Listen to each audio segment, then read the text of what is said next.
Okay, so what we're gonna do today in the stream is go through 15 tips for creating dynamics in your tracks. I've posted this on Reddit yesterday.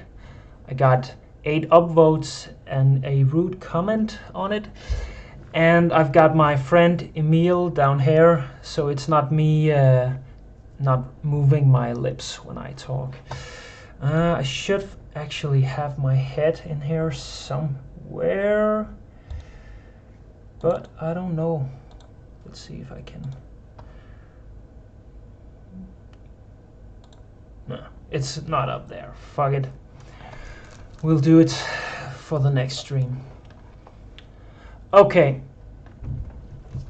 So what I mean about with dynamics is like having the intensity of the song like rise and fall throughout a song, getting more aggressive or louder or more powerful and or more quiet, having this dynamic shift throughout the song. And I've made these 15 tips right here. I'll post the link in the description for anyone watching, but I'll have it up here when I'm streaming too. Okay. Just a moment, I just want to see if I can get my face up here. Maybe if I turn...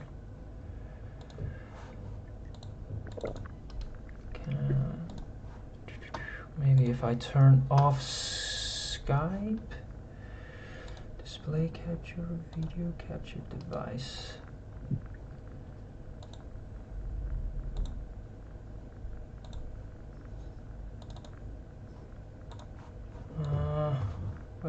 No. Oh God.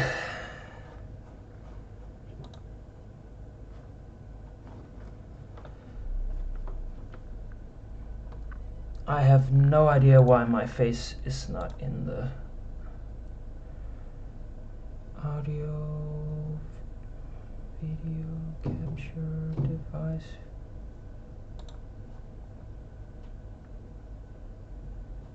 Create new. Where is it?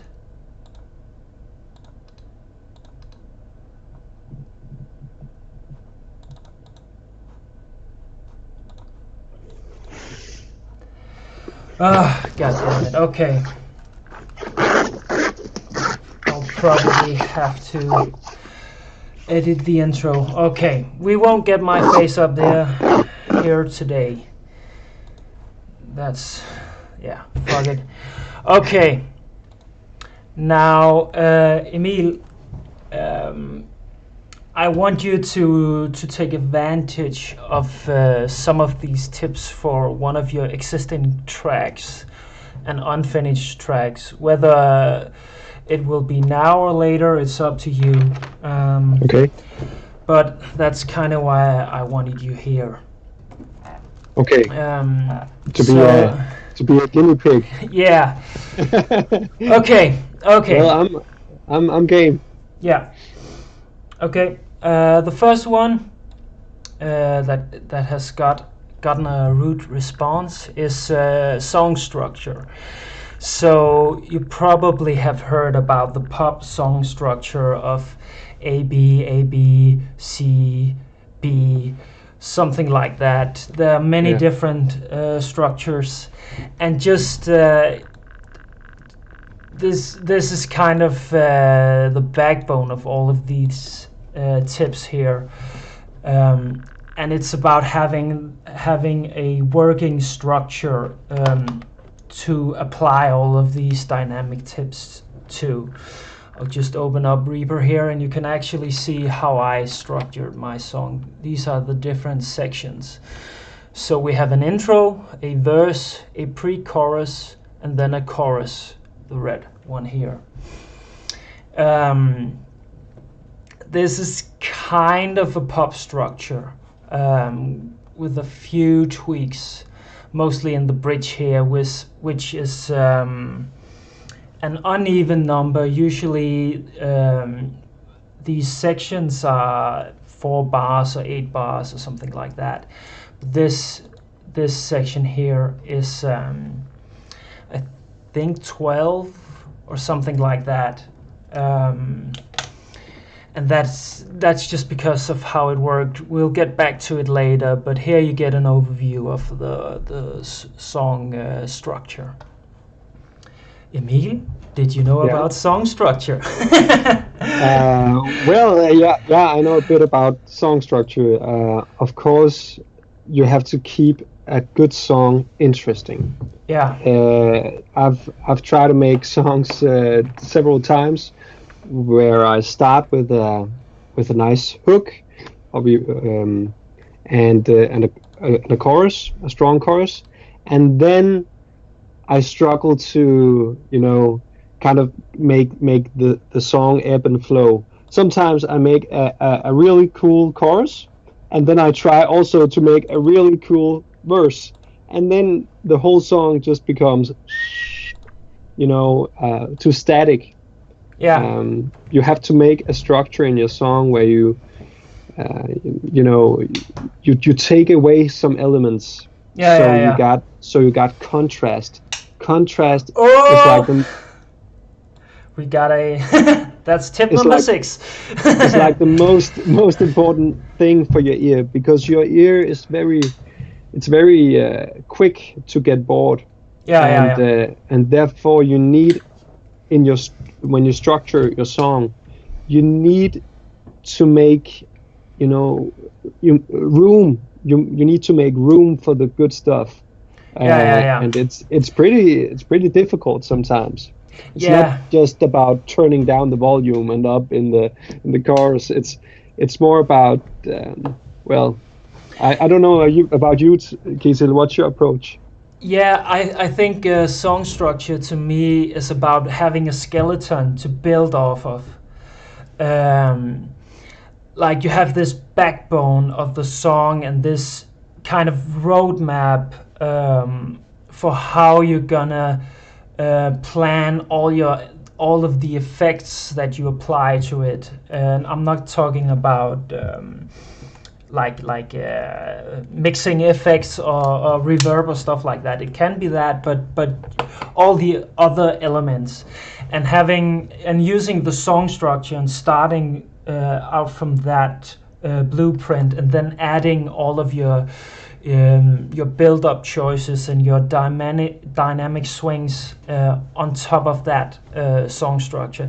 That's kind of why I started with that as the first tip. And the next tip is chord progressions, and it's kind of being mindful of how you use your chord progressions, what effect they have on the listener.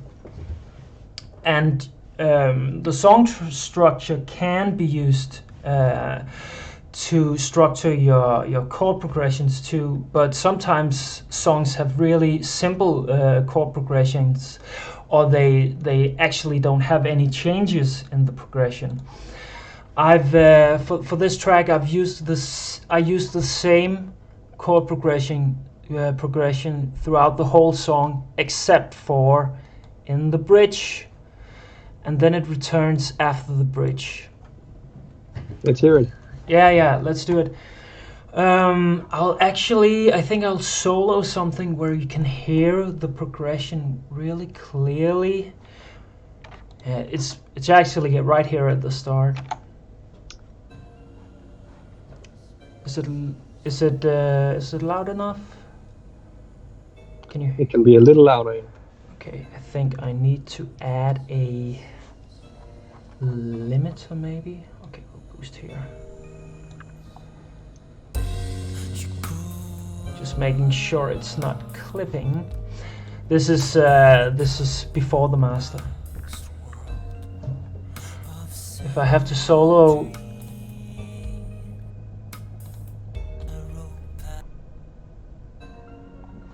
and here you can hear there's change in the song.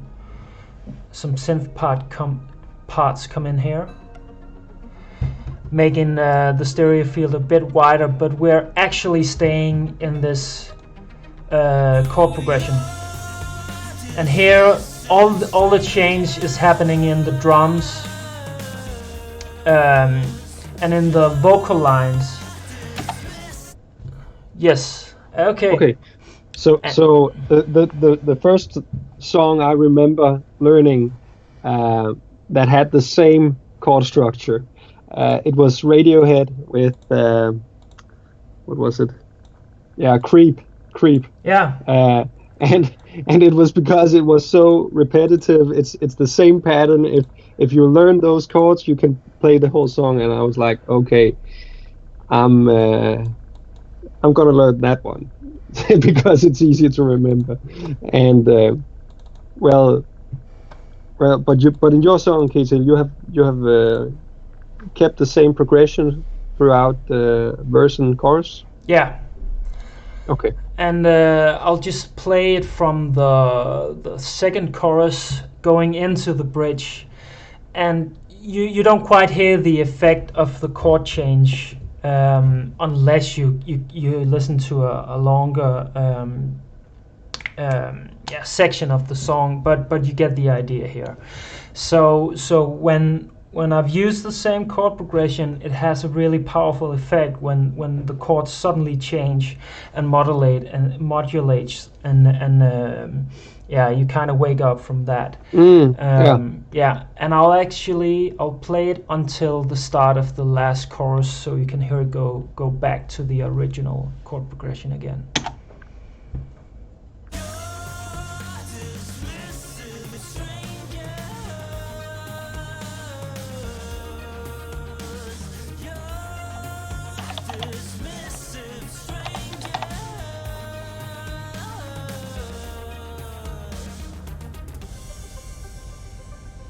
There's the change.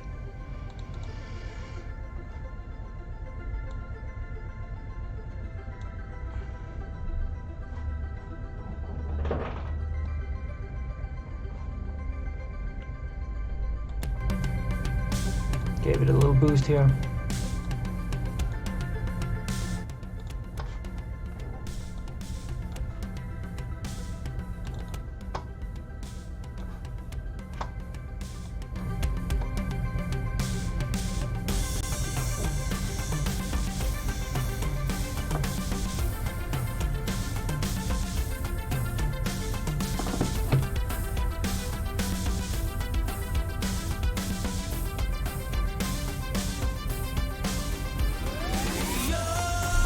And we're back again.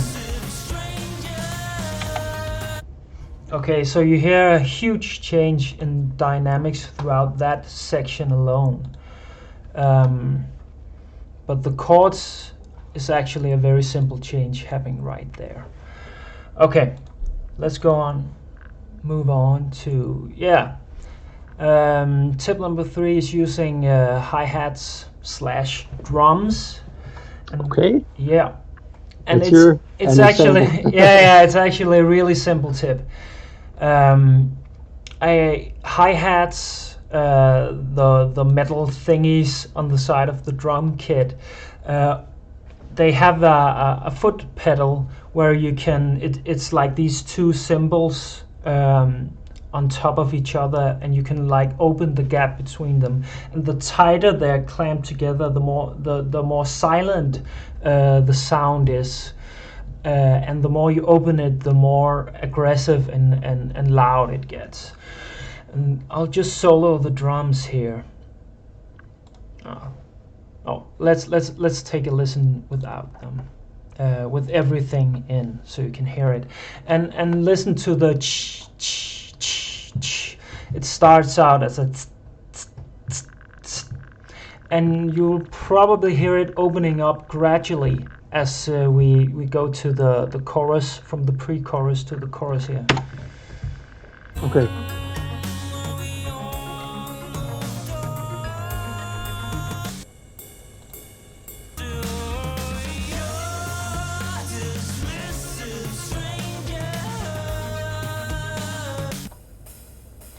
I'm actually going from a ride cymbal to a hi-hat, to a open hi-hat.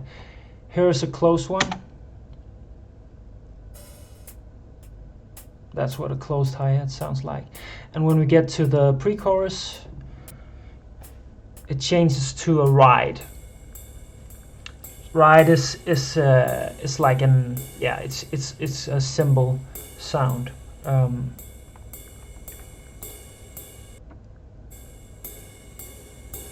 the drummer hits is a bit harder there. And when we go into the chorus, we also have a crash.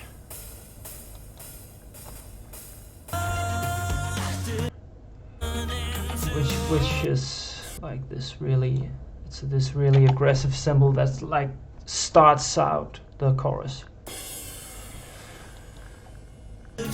And let's hear the change again.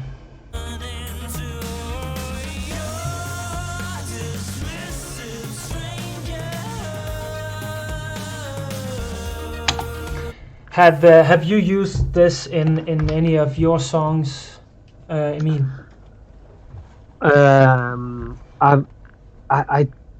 Well, yeah. I know the trick about you using a hi-hat, a closed hi-hat in the verse section, and then going to the ride in the chorus. Just to make the drums more interesting and make them, more exciting. Yeah. And hey, I'm in. Got my face what? in. I got my face on the stream. I'm just Success. very happy Success. that something finally worked. Sorry. Okay, no problem. That's my face. Yeah. You can see it in the stream. You can't see it through Skype. Okay. Well, your face is on top of my face. It's beautiful. Great. Well, yeah, using hi-hats to make dynamics, of course.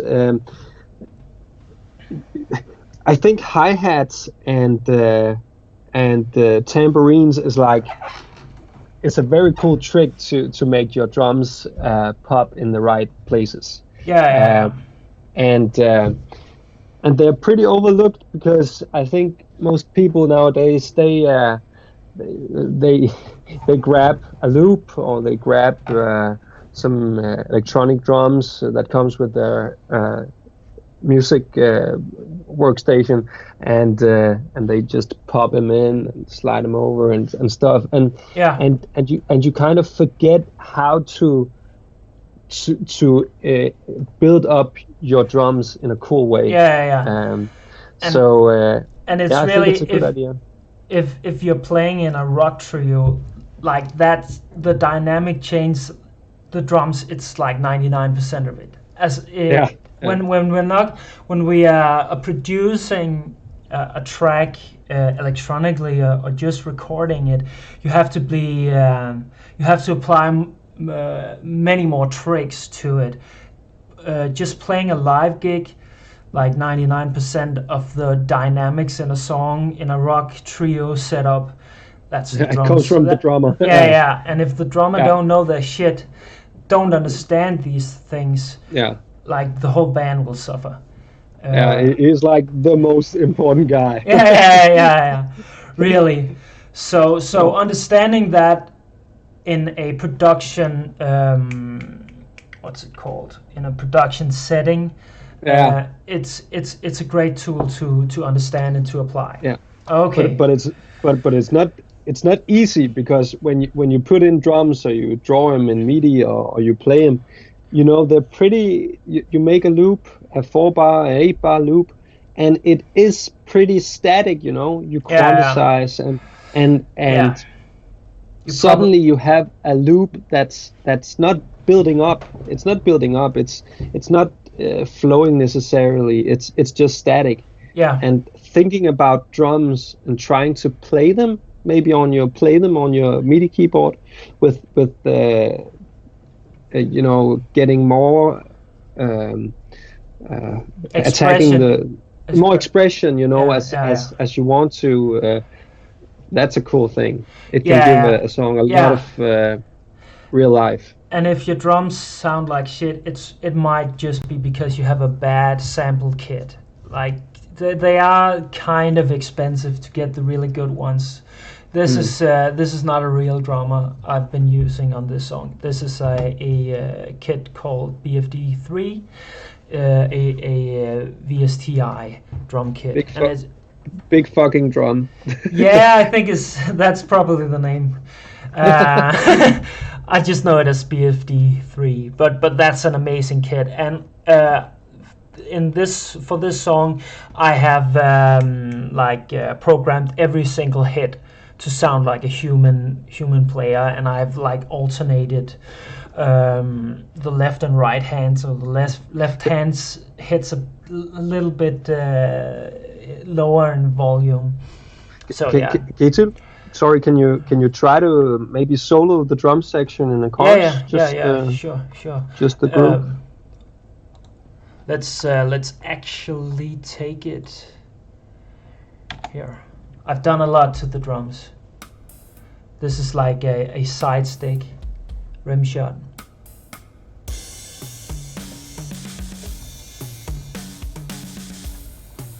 And like you said, shakers.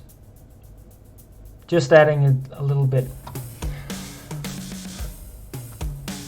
And when we get to the bridge, where the build-up is happening in the drums, I add this section to it.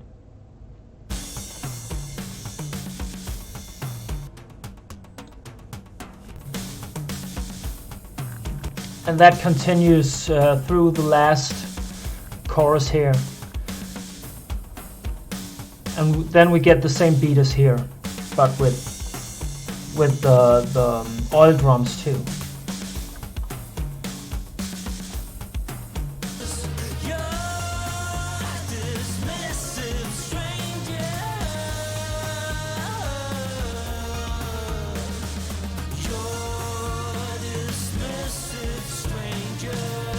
Feels really empty now that when you take it away.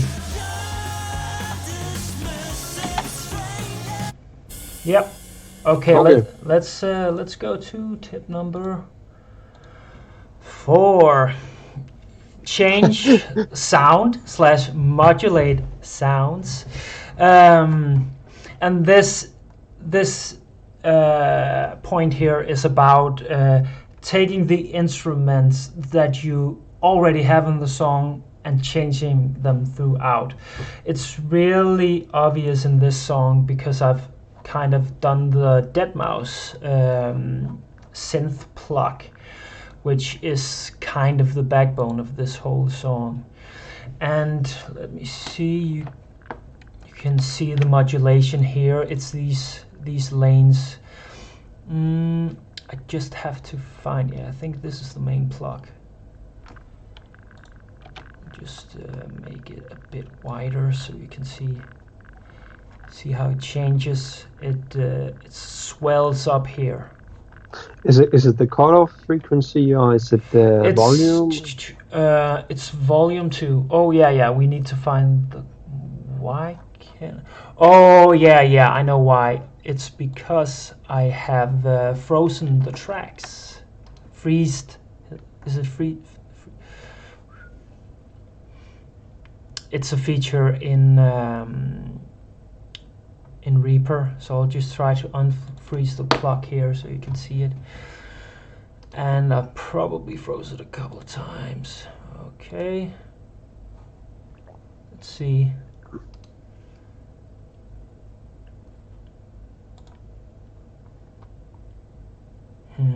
Okay, I can't actually unfreeze. Yes, it is the cutoff filter. Okay. Can we hear it? We can hear it. But you can see it. You can see kind of what it's doing here because I've automated the volume a bit to reflect what's going on in the cutoff too. But let's just take a listen. It also goes stereo when you get to the chorus, so that's a change too. But let's hear it.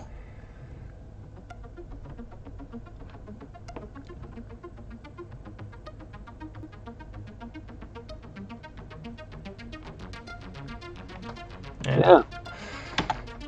and we're doing this throughout the whole song, but every time we get to a chorus, I lift it up just a bit more, so we get that little bit of aggression each time, like a boost in aggression with each chorus. Okay.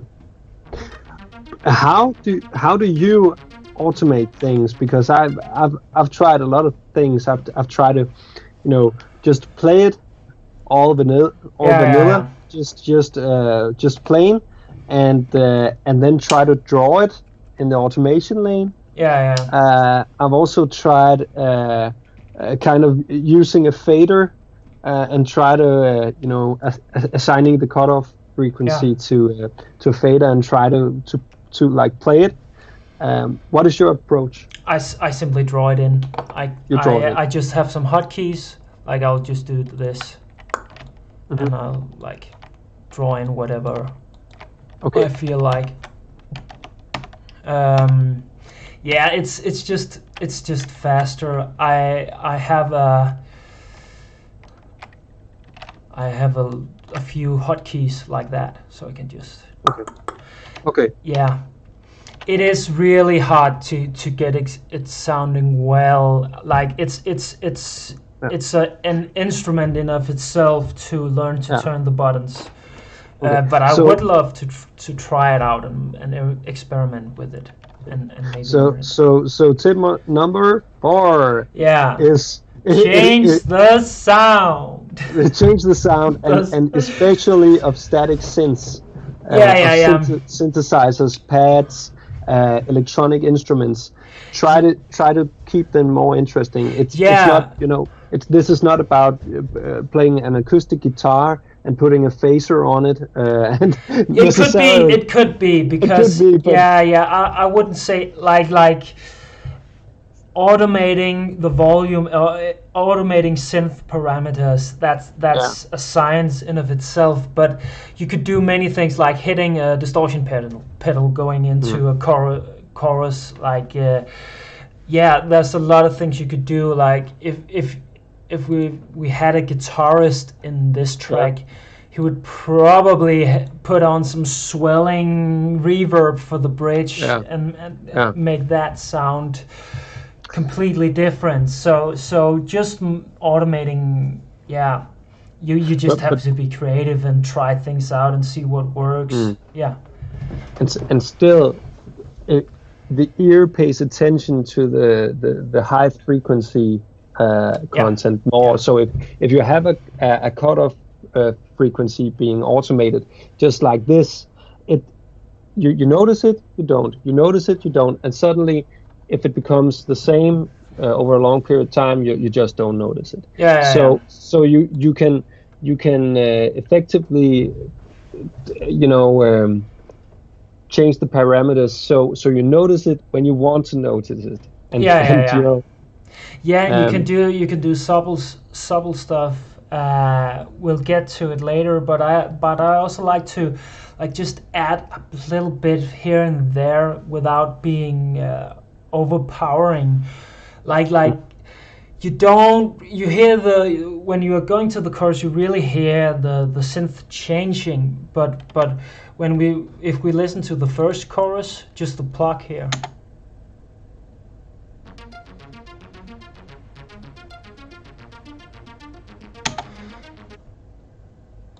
And then go to the last chorus. The change is huge, but as a listener, when you're just listening to the track, it just feels more powerful. It just feels more aggressive, and that's what it does. And in this song, your goal has been to make the song progress into more aggressiveness. Escalate. Escalate. It's a really dynamic song. To the point where I think it's a kind of a turn off for some people, that it just ends so differently from where it started. Like.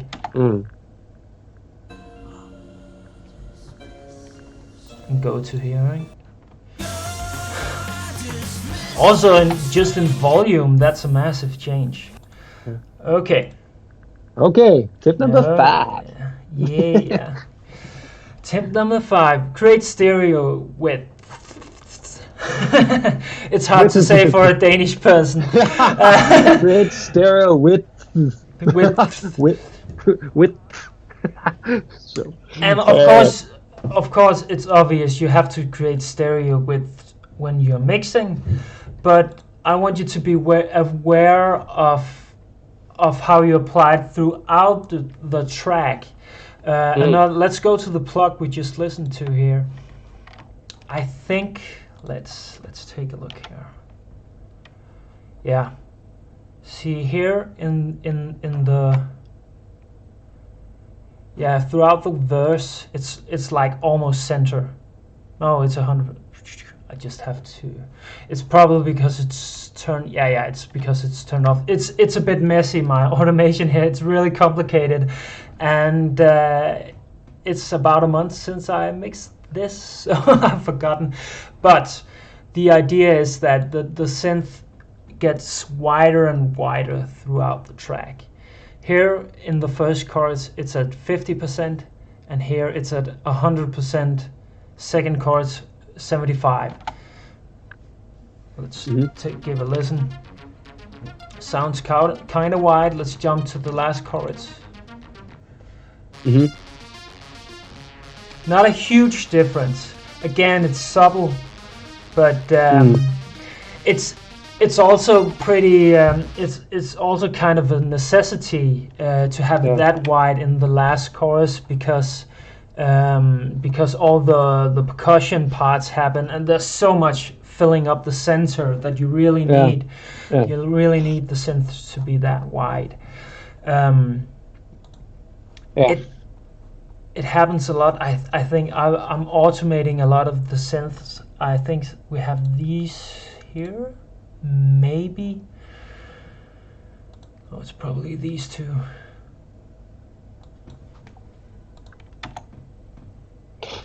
So stereo width, how do you apply that to? Do you use a plugin, or do you pan, or how do you achieve it? I automate the pan on the tracks themselves. So you go from. Yeah. Let's take a look. Like here, that's the pan on automation lane. Okay. So here it's kind of narrow. It's at 18%. These two synth parts are layered, and they kind of play the same thing, but just having them separated just a bit fills up the middle, while it also doesn't mesh too much together. And again, in the last chorus, because so much is happening in the center, we take them out to be wider. But also be aware that width creates a bigger sound. Like the stemmer, everything just gets bigger when it gets wider. As a general rule, I'll turn that off. As a general rule, but you have to be aware. Don't just make everything wide just to make it wide. It's I think it's like your point about contrast. Like if the whole song is explosive, then none of it feels more powerful, or there isn't any dynamics. And if everything is super wide, first of all, the center is just bare, empty.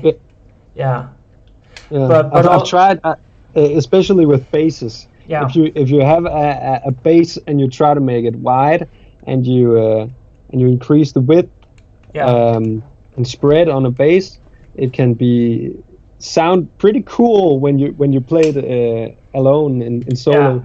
But when you hear it in context, the whole bass definition just gets so diffuse, it gets muddy.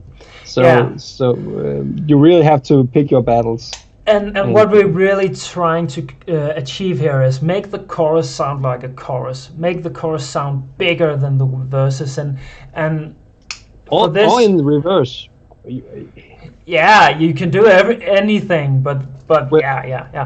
that reminds me of a song with Dua Lipa, "Don't Start Now," which is pretty cool song, and she goes from uh, a pretty wide pre-chorus with a lot of reverb on her voice to a very dry, Yeah. funky chorus, uh, and then that chorus in the end becomes, a lot of layers on it. Yeah. But she goes the other way around, and that's pretty cool in some cases. Yeah. You can do it. It's like, yeah, there are no hard rules. All of these tips is also like for effect. How will you use them? It's not a like you should do. It's not rules. And yeah, I would say to do that, make the chorus more bare than the verse. You need to know what you're doing to do that. Like if you just go in blind and try stuff, and don't have the skill set to pull it off, that can end pretty bad. But hey, do it, try it. But yeah, you should be aware of what the general idea of a chorus is. It's usually bigger than the verses, but yeah, you can do anything. Yeah, you want to make your hook. You have to identify where is the hook. What's the money? Where's the money in this song? And you have to make that sound as good as possible. Yeah, and you need. And you. Now I will use the word rules, but you need the rules before you can break them. If you don't understand the rules, don't understand the concept, and you start breaking shit, just going in blindly, you're gonna fuck up. But are we ready for the next? Or what yeah. To say? Okay, the next one is contrast. We've been over it. I'll just use the bridge as an example here again, because we want the last chorus to sound really big and really powerful. And so going in from the second chorus, we take everything down, and I've done it in several ways, but you can hear for yourself what effect it has.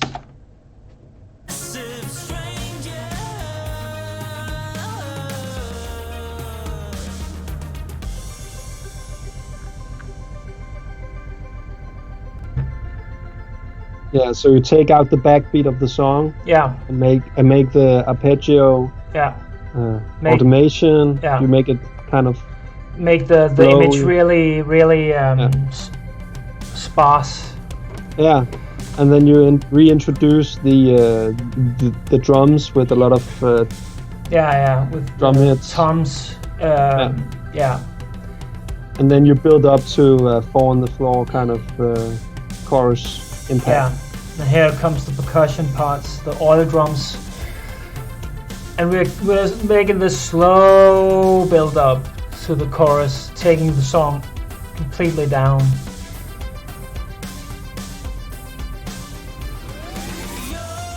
And we have a little riser there. If you hear some artifacts and some rhythmical problems, it's because I have to use a more simple driver than I actually have a pretty good audio interface, but I can't stream to YouTube while that is playing, so there are some artifacts in the sound. It's a bit annoying. I'll just see if I can find the rise. It's a little fun.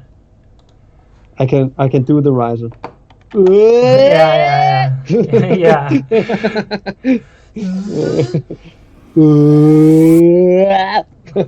Okay. Yeah, let's go to the next point. Adding dubs. For this track, I tried to add a lot of dubs. I had a really hard time mixing them. I think I actually turned them a little too much down, but it was because the drums were so massive that when I added all the dubs, it kind of got smeared. And you're talking about vocal dubs, like doubling vocals. Yeah, I don't even know if they're in actually. But yeah, vocal dubs, maybe I should explain what it is. It's like adding more and more layers of the same vocal part, usually on top of each other, and it gives it a really like big, powerful sound. It's in almost all music today. Like you have several recordings layered on top of each other, but a lot of tracks don't use that many layers in the verses, and when you go to the chorus you add a couple of layers or many, probably in pop music it can be as many as 10 layers, maybe even more, and you spread them out on the stereo field, and you get this big, huge vocal that sounds a lot bigger than just one person singing. That's just one. Let's see.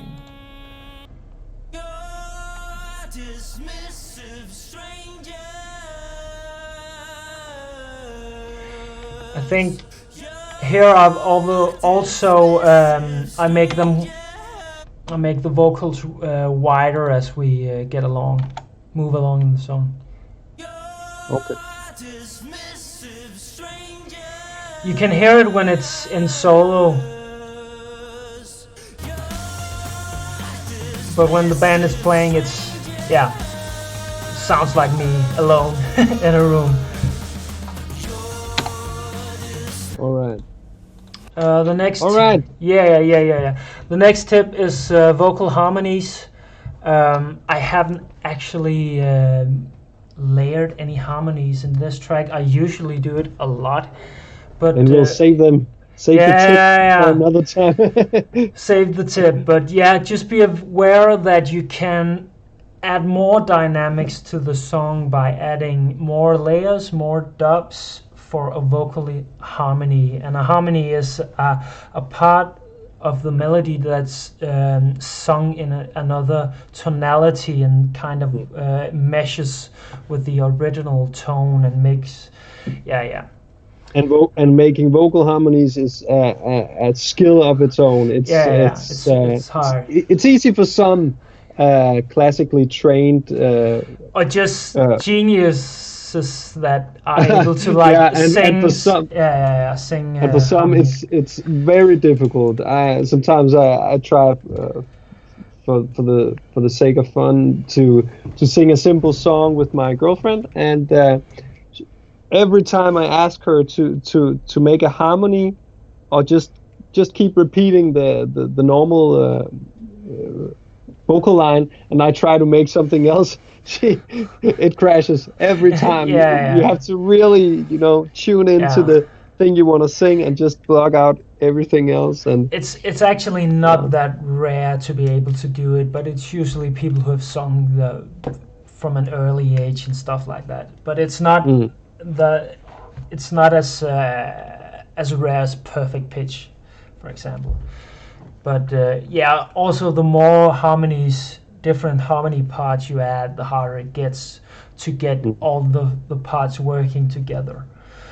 But yeah, you can add more and more throughout the song. You can dub them. You can also just change the volume. So maybe in the first chorus the harmony is not that loud, but when you get to the second and third, it feels the harmony steps up in volume, and the whole vocal feels bigger and wider and more powerful. Yeah, and if you take a little reverb on those harmonies and make them wide, your lead vocal will have a very nice place in the middle. Yeah. Sometimes. Okay. Tip number 9. Adding more instruments or just parts throughout the song. We have already heard an example. More is more. More is more. I do this a lot, almost to a fault. Like you can see, this is just a mess, and this is one of my. I use some restraint for this track, and it's still massive and messy and everything. But yeah, a good example of this is if you take a listen to the first chorus here.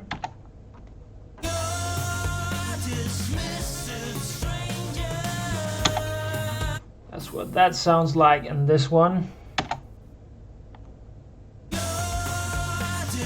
I've added this part. We've talked about it.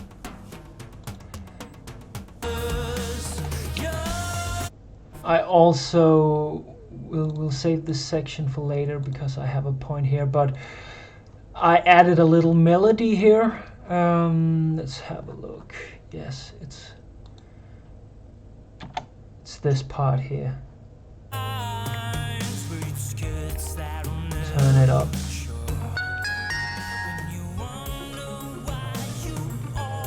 Just a little, yeah, hvad hedder krømmel? a little spice, a little, just a little spice. A little sugar, a little. That's cool. And I add for the choruses, I add this sound. And it's not that obvious. It's kind of wide, but it just gives it a little bit of aggression. You might not even be able to hear it. Now I'll turn it off.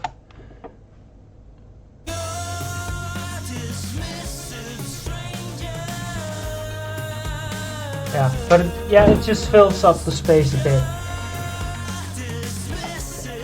Then I have rises and stuff like that.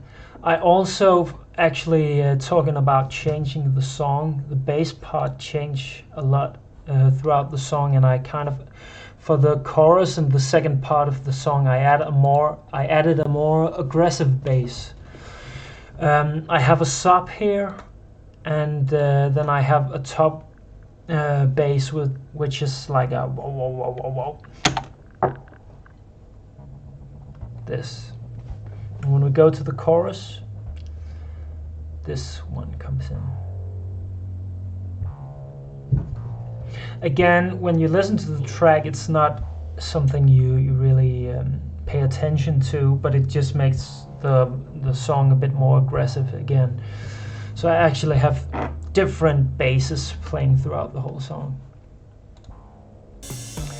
But for this track, I mostly used automation, like compared to many of my other tracks where I change and add and subtract sounds all the time.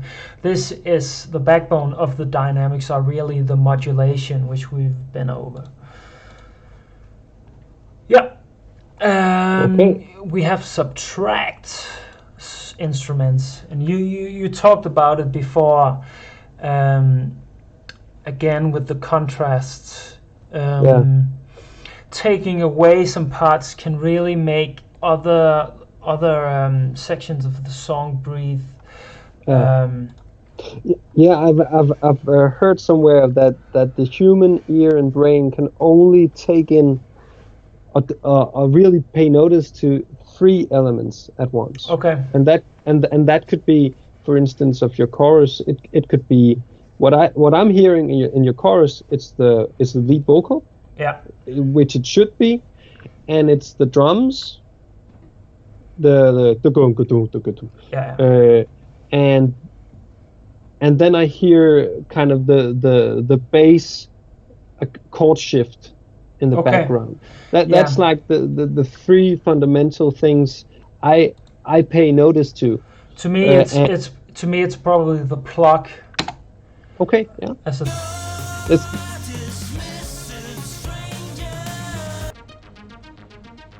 But all of these feel now just cut out the drums like this. It feels like one part, like. Yeah, exactly. The arpeggio feels. Together with the drums, it's like the same rhythmic pattern in some ways. It combines, and gels. So so it becomes as one. Yeah.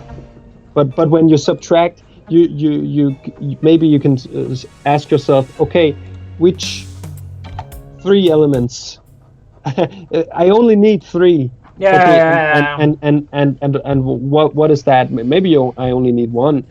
Sometimes yeah, a beautiful voice can stand on its own, yeah, and then when the chord comes in the background, it will elevate it. But sometimes less is more, and yeah, subtracting things and identifying what makes your song tick. What yeah, is the heart and the most important part of this song?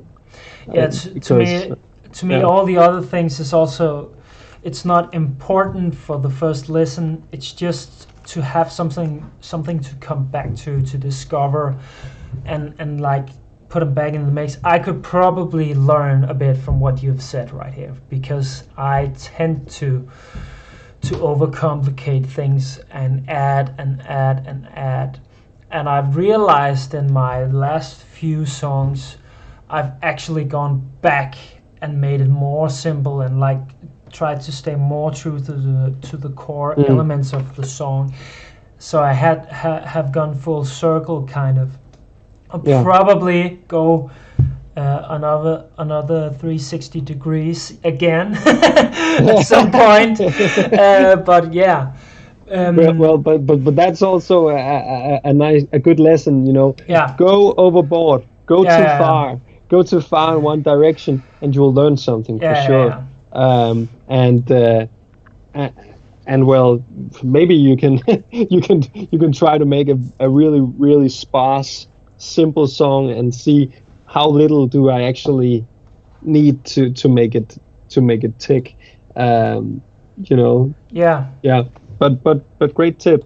Try to identify the important stuff. yeah, yeah. Okay. We heard the bridge here, where everyone is I take away most notably the drums, but you can also hear it here in the chorus, first chorus. Again, oh, I'll just pause it. Again, we make everything really big. The chorus really big. A lot of instruments, a lot of width, all of that. A lot of aggression to the drums, and then we take away the plugs here. We modulate them, and the space gets a lot more empty. But we keep the aggressive sound of the chorus drums throughout that section. So even though we take away a lot of parts and a lot of aggression and dynamics, this part is still way louder and way more aggressive than this part. You can hear here.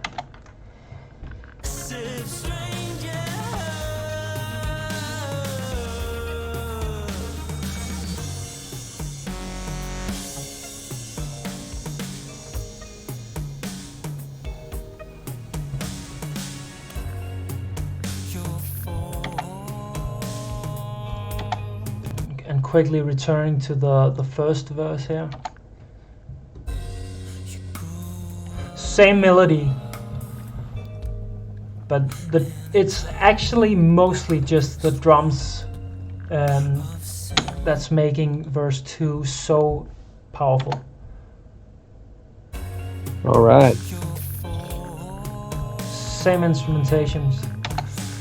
And I don't know if I recorded the vocals before or after I added the aggressive drums here. So there might actually not even be any dynamics in the vocal performance.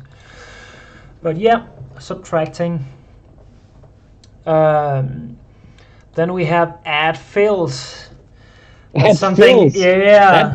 That's drum specific. That's drum specific. It's also guitar and vocal specific.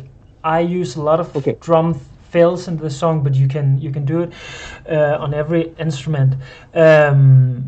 Emil, can you explain what fills mean? Well, fill. In the sense of filling up something, filling up a little space. I think of a fill as a little a stairway. It's like when somebody says, "Can you make a fill?" I think about a drum going up to a chorus. Yeah. It's like, okay, tuku, tuku, tuku, tuku, bang. Yeah. You know, let's like building up, and sometimes a fill can kick you in the nuts in the right places, so you listen. Yeah. And it's kind of know, adding more notes to a part, or expanding on a part, or making variations of a part. But let's solo the drums here. I hope there's a fill. Let's start here, because here in this section there probably isn't. The drums are just playing their rhythm, but as you get up to the chorus here, you'll see that the drums play more and more.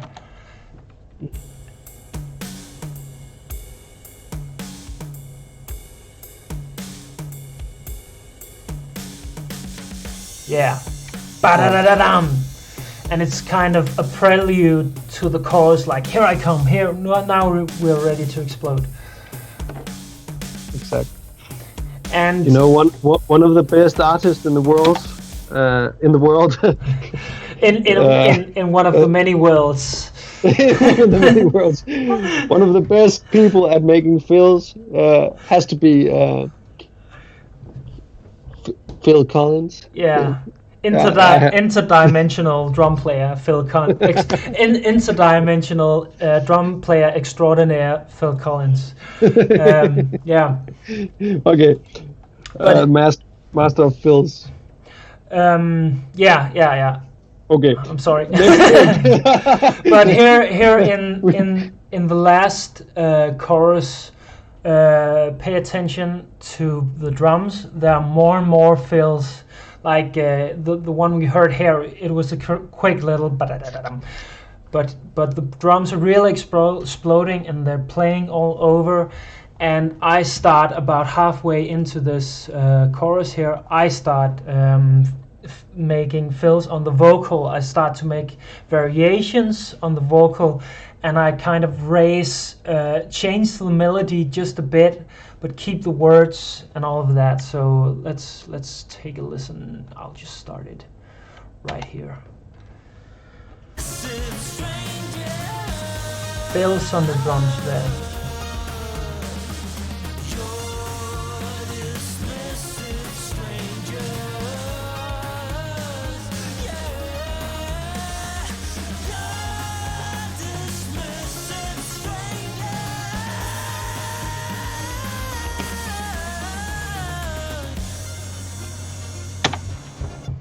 There we go. Yeah. So that is that. Now we have a fun one. At breaks, you should do this all over your song. Every time you finish a chorus, you add a couple of breaks. I'm fucking with you. I have one break here. What a break is kind of a pause in the instrumentation, and then everyone hits on the same beat to start up the song really quickly. You have to, if you don't know what it is, you can hear it here. In this break, I add this like dubsteppy synth that just screams at you in the break. And the cool thing about it is it kind of, even though we come off of a pretty powerful chorus, pretty dynamic chorus, the second verse kind of feels bigger because we just take everything away for just a split second. It really adds energy, and I really think a good break can make a listener stay engaged. It's like a slap in the face, wake up. So here we go.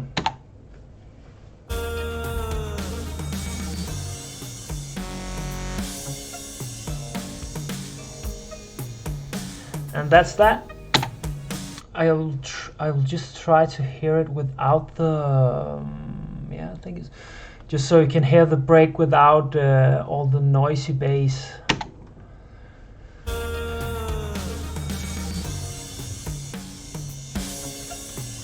There we go. And I have a crash on the drums that kind of fills up the empty space a bit. And yeah, again, crashes are like hi-hats. They make the beginning of a new section really aggressive and big. Oh, and we're at 13, and this one is changing register, and it's mostly applied to vocals. It's just about being aware that the higher a tone is, the more energetic it feels often. This is, again, no hard rules here, but generally in pop music the verses are lower in register, and the chorus melodies of the vocal are higher. I'll just solo the vocal here quickly. This is the verse. You grew up in a cardboard box world. And we'll take a listen. This is the pre-chorus. I think it's a bit high. Yeah, it's way higher. Nice to have your worry cut out. And then we get to the chorus. You're a dismissive stranger. There's some artifacts in that.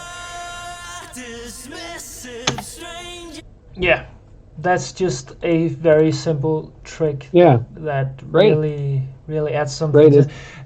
Yeah, it's well, like 3 gears, you know. Yeah, Gear yeah. 1, 2, and 3.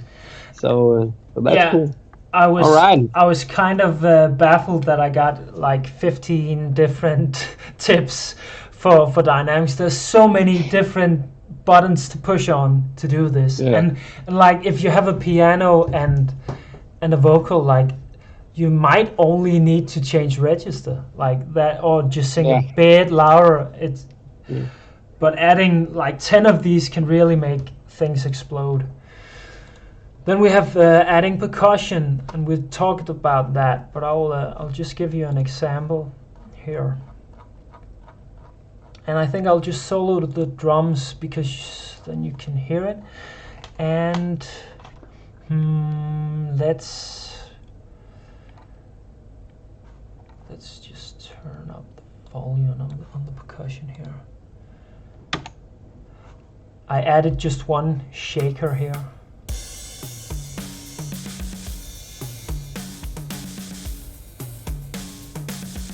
It adds groove. Now I'll mute it. Sounds really empty, right?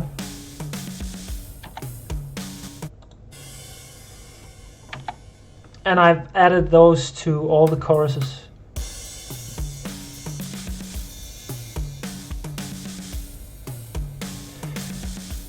And here for the last part, I added even more.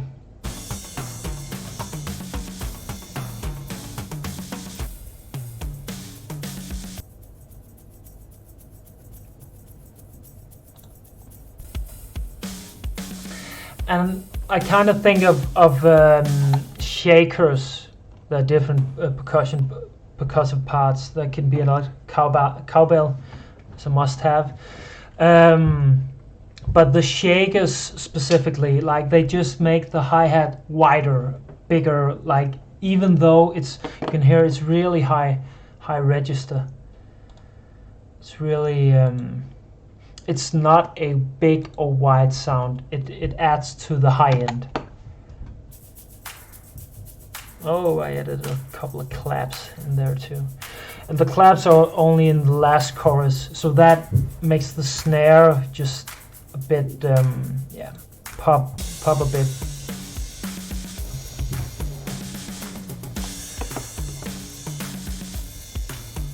Maybe I should actually have turned it up a bit more in the track. I've just pulled up the volume here, but it sounds better than I thought.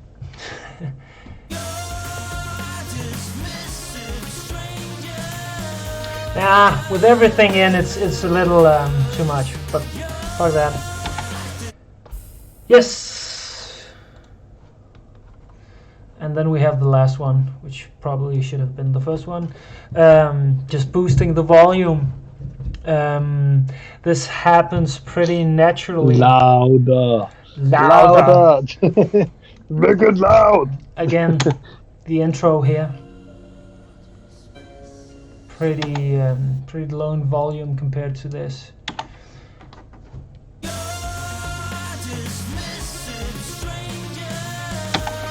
And you might have heard about the loudness war, and that mixing tracks is about making everything as loud as possible, and that problem issue, which it really was, has kind of been solved by Spotify and YouTube and all of those services, because they decided, instead of turning tracks up in volume to match the loudest track, they decided to turn all the tracks down.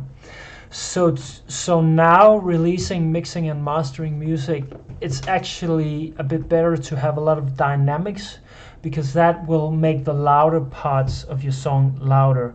They kind of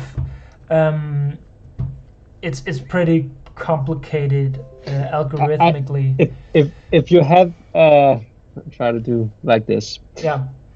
On Spotify, you want every song to be kind of like the same volume, so you don't skip between songs, and one is very noisy and one is very silent.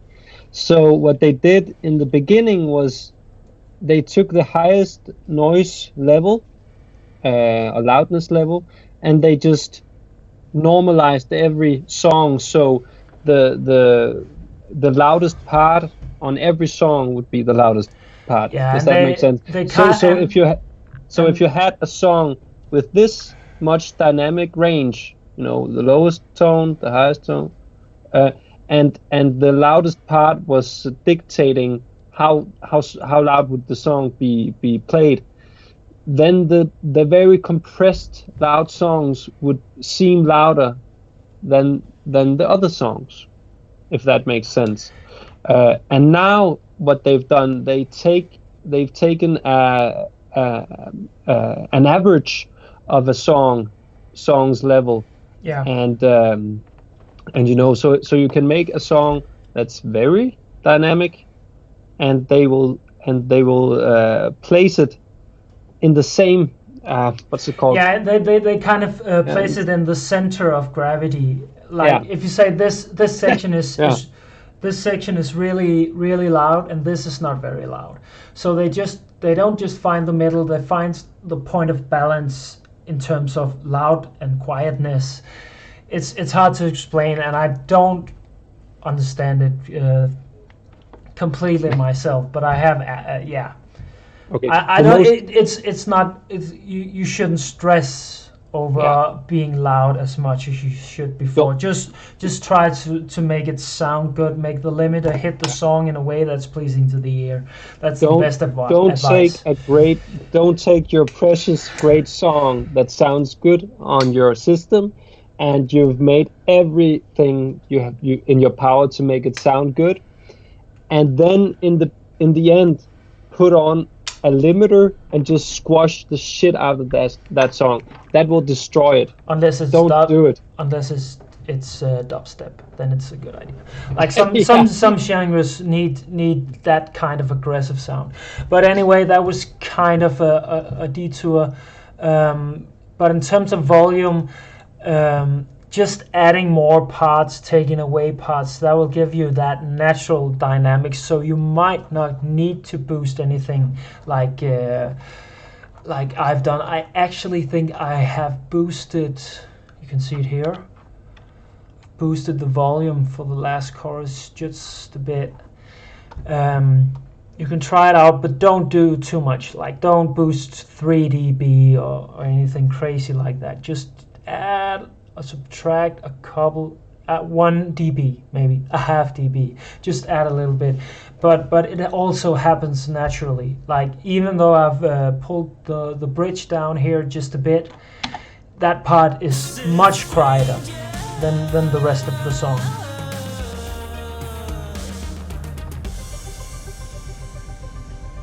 You can actually see it here in the gain. That's for my mix bus. So that's what we're looking at here.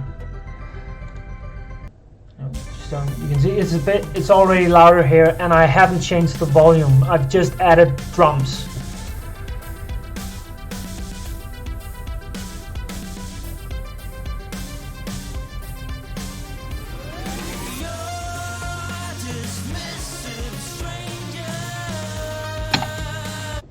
So I think that's all the tips I have for today.